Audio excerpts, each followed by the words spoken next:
Hello students, welcome to Saraswati international academy. आज हम 9th standard maths के लिए चैप्टर नंबर 12 हेरन्स फार्मूला का फर्स्ट पार्ट देखने जा रहे हैं। In this chapter we will learn about to find area of triangle when the sides are given. तो स्टार्ट करते हैं इस वीडियो को। चलिए, जैसे मैंने बात की, ये चैप्टर में हम सीखेंगे कि कैसे हम एरिया ऑफ ट्रायंगल फाइंड कर सकते हैं किसी ऑल्टरनेटिव मेथड से। लास्ट टाइम तक आपको पता है कि आपने अर्लियर क्लासेस में भी ऑलरेडी सीख रखा है और 9th चैप्टर में भी आपने एरिया ऑफ ट्रायंगल के बारे में थोड़ा सा स्टडी किया। तो इंट्रोडक्शन में इस चैप्टर में हम क्या करेंगे, सबसे पहले जो इंट्रोडक्शन हमारा होगा कि that from the chapter number 9 and from your earlier classes you have known that the area of triangle is half into base into height. ये आपको पता है कि ट्राइंगल के लिए बेस और हाइट। अब बेस क्या होता है आपको पता ही है, किसके लिए क्या करना होता है कि ऐसी साइड जिसके ऊपर एक एल्टीट्यूड ड्रॉ किया गया होता है। तो ट्राइंगल में अगर ये मिलेगा तो ये हो जाएगा आपका बेस और ये क्या होगी आपकी हाइट। तो इस केसेस में आपको वही देखना है कि ये बेसिक फॉर्मूला अभी तक आप पढ़ते आ रहे हैं। अब हमें जो पढ़ना है वो है ऐसे ट्राइंगल्स के जिनका बेस और हाइट नहीं गिवन होता है डायरेक्टली, तो हम इसे कैसे कैलकुलेट करेंगे और without using the this formula half into base into height. चलिए पहले बेस बात करते हैं कि ये फॉर्मूला कैसा यूज़ करते थे हम लोग। तो राइट एंगल ट्राइंगल एक ऐसा केस था जिसमें हमें डायरेक्टली बेस और हाइट मिल सकता था। So we see that when the triangle is right angle we can directly apply the formula by using the two sides containing the right angle as base and height। हम क्या करते थे कि जो दो साइड से राइट एंगल बन रहा था उस दोनों साइड में से किसी एक को बेस और किसी एक को हाइट कंसीडर करके एरिया ऑफ ट्राइंगल फाइंड कर सकते थे। कैसे? तो इसके लिए भी एक एग्जांपल ले लेते हैं कि फॉर एन एग्जांपल मैं ले लेता हूं कि suppose that sides of a triangle right angle triangle A B C are 5 centimetre 12 centimetre and 13 centimetre. तो मैंने ट्राइंगल ले लिया है। अब आपको पता है कि राइट एंगल ट्राइंगल में the longest side is will become your hypotenuse. तो मतलब यहाँ पे पता है कि ये आपका क्या होगा 13 सेंटीमीटर विल बी हाइपोटेनियस। तो मैं एक डायग्राम बना लेता हूँ रफ कि मैंने ए बी सी ट्राइंगल बना दिया है जहाँ पे ए बी को मैंने लिया है 13 सेंटीमीटर, ए सी है 5 सेंटीमीटर और बी सी लिया है मैंने 12 सेंटीमीटर। अब 30 लॉन्गेस्ट साइड है मतलब सी एंगल आपका क्या होगा राइट एंगल हो जाएगा। चलिए अब हम बात करेंगे इसके लिए कि यहाँ पे अब हमें कैसे करना है कि एरिया ऑफ ट्राइंगल के लिए। तो आप किसी भी, अब मैंने सपोज ए सी को अगर बेस लिया है तो ये हाइट बन जाएगी, अगर मैंने ए सी को हाइट लिया है तो ये क्या बन जाएगा कंसिडरली बेस बन जाएगा। तो आपको ध्यान रखना है आप यहाँ पे राइट एंगल ट्राइंगल में किसी को भी बेस और हाइट ले सकते हैं, बस हाइपोटेनियस मतलब लॉन्गेस्ट साइड को छोड़ के बाकी दोनों साइड में से किसी भी एक को आप बेस ले लीजिए और किसी को एक हाइट ले लीजिए।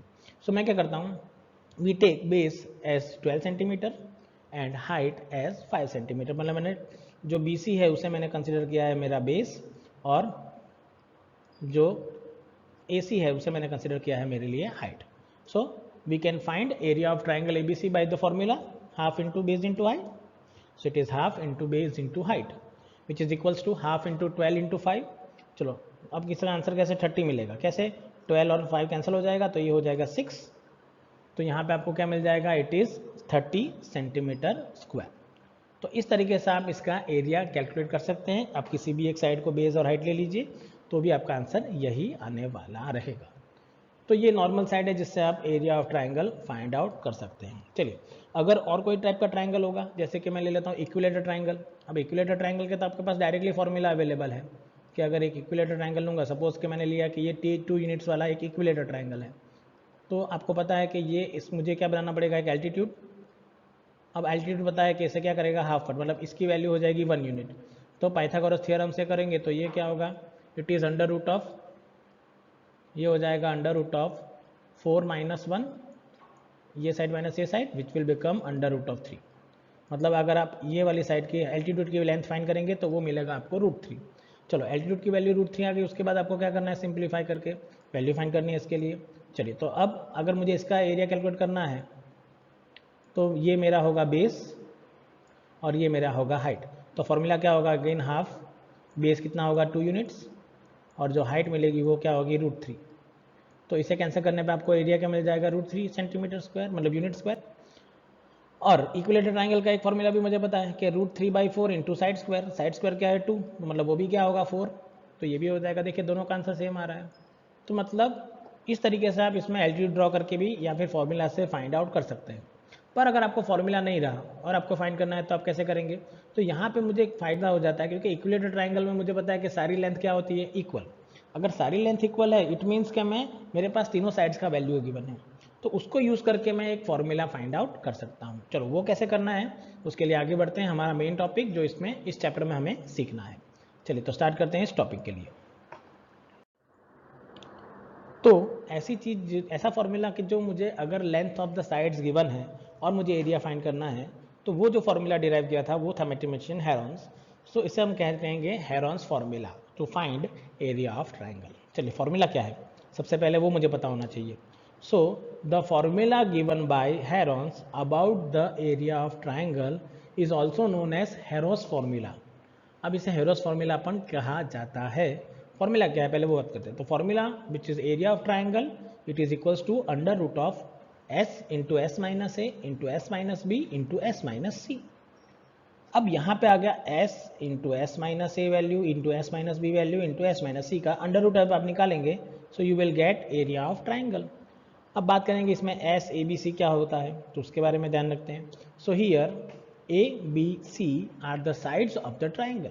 मतलब ए बी सी क्या होगा, तीनों लेंथ होगी साइड्स ए बी सी के लिए। मतलब कि अगर आपके पास कोई एक ट्राइंगल अवेलेबल है, जैसे कि ये ट्राइंगल ले लेता हूँ मैं, तो एक साइड को अगर मैंने ए कहा दूसरी बी होगी, तो बाय वैसा थर्ड क्या हो जाएगा, सी। तो ए बी सी तो मुझे पता चल गया कि साइड ऑफ ट्राइंगल होगा। एस क्या होगा, so S is called semi perimeter और उसकी वैल्यू होती है sum of sides divided by 2 which means A plus B plus C by 2। Semi perimeter होता है A plus B plus C, मुझे सेमी पेरीमीटर मतलब उसका हाफ फाइंड करना है, तो पेरीमीटर फाइंड करके डिवाइड बाय 2 करूंगा, we will find the semi perimeter, उससे हम डिनोट करेंगे सिंबल एस से। तो इस तरीके से बाद में आपको s माइनस ए मतलब क्या करना होगा, s में से a को सब्ट्रैक्ट करिए, similarly s minus B semi perimeter में से b को सब्ट्रैक्ट करिए, फिर s minus C semi perimeter में से c को सब्ट्रैक्ट करिए, और उसके बाद जो एरिया मिलेगा that will become your area of triangle. चलिए अब इसे कैसे फाइंड करना है वो देखिए। उसके लिए तो एक एग्जाम्पल लेते हैं ताकि हमें पता चले कि इस फॉर्मूला को हम कैसे यूज़ कर सकते हैं। So let us take a is equals to 40 metre, b is equals to 24 metre and c equals to 32 metre. मैंने ए बी सी के लिए 3 वैल्यूज़ कंसिडर की है। ए के लिए वैल्यू 40 मीटर्स, बी है 24, सी है 32। चलिए एरिया फाइंड करने के लिए सबसे पहले मुझे क्या चाहिए, S. So here S is equals to क्या होगा, 40 plus 24 plus 32 which will become 96 बाई 2 विच विल बिकम 48। आप इनका सम करेंगे, 40 प्लस 24 कितना हो जाएगा, 64 प्लस 32 हो जाएगा 96 और डिवाइड बाई 2 होने पे वो आंसर क्या हो जाएगा, 48 मीटर्स। चलिए अब मुझे क्या फाइंड करना होगा, s minus A. S minus A मतलब क्या होगा, s minus A which will 48 minus 40 which will become 8 metres. Similarly मुझे क्या फाइंड करना होगा, s minus B 48 minus 24 which will become 24 metres, and similarly s minus C which will become 48 minus 32 which will become 16 metres. तो मतलब आपको सारी value मिल गई है। So now using area of triangle, therefore area of triangle A B C is equal to क्या होगा, के it is equal to under root of S into S minus A into S minus B into S minus C. So ये value क्या हो जाएगी, it is under root of 48 plus 8 into 24 into 16 metre which will become 384 metre. चलिए अब इसका solution कैसे करना है वो मैं आपको सिखा रहा हूँ। 384 बना कैसे, आपको क्या करना है, जब भी स्क्वायर रूट में से अगर आपको नंबर निकालना है तो वो किसी नंबर का स्क्वायर होना ज़रूरी है। तो मैं क्या करता हूँ, ऐसे फैक्टर्स फाइंड कर लेता हूँ ताकि मुझे इसके लिए आंसरेशन ईजी हो जाए। चलो 48 का स्क्वायर अवेलेबल नहीं है, बट 16 3 जा 48, तो मैं से 16 इंटू 3 लिख सकता हूँ। चलिए 8 को मैं एज इट इज रख देता हूँ, फिर ये क्या होगा, 24 होगा। 24 को मैं लिख सकता हूँ, इट इज़ 8 इंटू 3 या 3 इंटू 8, और 16 एज इट इज रख देता हूँ। मतलब अब मुझे क्या मिलेगा, it will become under root of 16 का स्क्वायर हो जाएगा, 2 टाइम्स है, इंटू 3 का स्क्वायर हो जाएगा, इंटू 8 का स्क्वायर हो जाएगा। चलिए 16 का स्क्वायर और उसका स्क्वायर रूट मतलब 16 हो जाएगा, फिर 3 का स्क्वायर हो जाएगा 3 और 8 स्क्वायर का स्क्वायर रूट क्या हो जाएगा 8। तो इट इज 16 इंटू 3 इंटू 8, जिसका मल्टीप्लीकेशन करने पे आपको आंसर क्या मिलेगा, इट इज़ 384 मीटर स्क्वायर। तो इस तरीके से आप इसका कैलकुलेशन बहुत इजीली कर सकते हैं। फैक्टराइजेशन अलग अलग करना है आपको, मैंने 48 का किया है, फिर 24 का किया है, 8 एज इट इज रखा है फिर, ठीक है ना। तो इस तरीके से आप इसे कैलकुलेट करके, मैंने फैक्टराइजेशन के लिए अलग अलग कलर बता रहा हूँ ताकि मैंने 48 का जो किया है फैक्टराइजेशन वो है 16 इंटू 3, फिर 24 का फैक्टराइजेशन है 8 × 3, बाकी सब डेटा को मैंने एज इट इज रखा है। मतलब आप ऐसा डेटा ट्राई करिए कि जिससे आप इजीली स्क्वायर पॉसिबल कर सकें, जिसका स्क्वायर रूट आपको पता हो, नहीं पता हो उसके लिए बाद में आप अलग से सिंप्लीफिकेशन कर सकते हैं। तो आ जाएगा आइडिया आपको कैसे करना है इस क्वेश्चन के लिए। चलिए आगे बढ़ते हैं एक और एग्जाम्पल की ओर, ताकि हमें थोड़ा सा और डेटा क्लियर हो सके कि हम इसका डेटा कैसे कैलकुलेट करेंगे। चलिए तो स्टार्ट करते हैं इसके लिए।